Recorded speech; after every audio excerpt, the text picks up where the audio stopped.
Gretchen Walsh just proved to everyone that she is more than just a short course yard swimmer. At the 2024 NCAA Championships, Walsh had an absolutely electric meet, setting NCAA records in the 50 and 100 freestyles as well as the 100 fly and going some of the all-time fastest relay splits. That meet for Walsh is in the conversation for one of the best NCAA performances ever. But in the eyes of some, it means very little if she couldn't back it up in the big pool, if she couldn't prove it on the world stage. In 2023, Walsh qualified for her first major international team. In Fukuoka at that year's World Championships, she would place 11th in the 50 free, 8th in the 100 fly, and win a bronze medal in the 50 fly. Making two finals and winning an individual medal is good, but not what some expected even after a strong 2023 NCAA season. So after her elevated 2024 NCAA season, all eyes were on Walsh for what she would do this summer. Not long after NCAAs, Walsh would swim a personal best in the 100 fly at the San Antonio Pro Swim Series, placing second behind reigning American record holder Tori Husk in a 56.14. In prelims at the 2024 US Olympic Trials, Walsh took the #1 seed in the 100 fly, breaking 56 seconds for the first time with a 55.94, the only swimmer to break 56 in the morning. But in the second semifinal later that night, Gretchen Walsh would show that she had much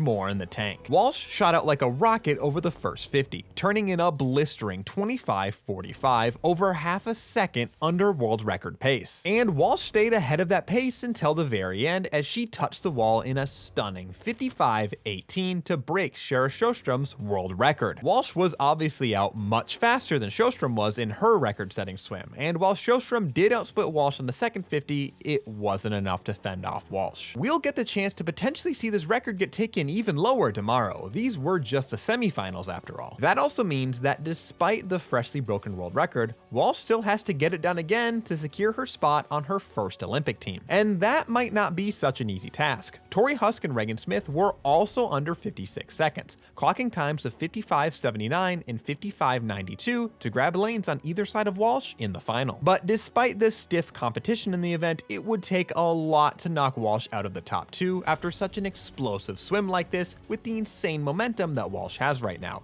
And hey, it just might take another world record to win the race. I don't know about you, but I couldn't be more excited for the next 8 days of these Olympic trials. What events are you most looking forward to? Let me know down below.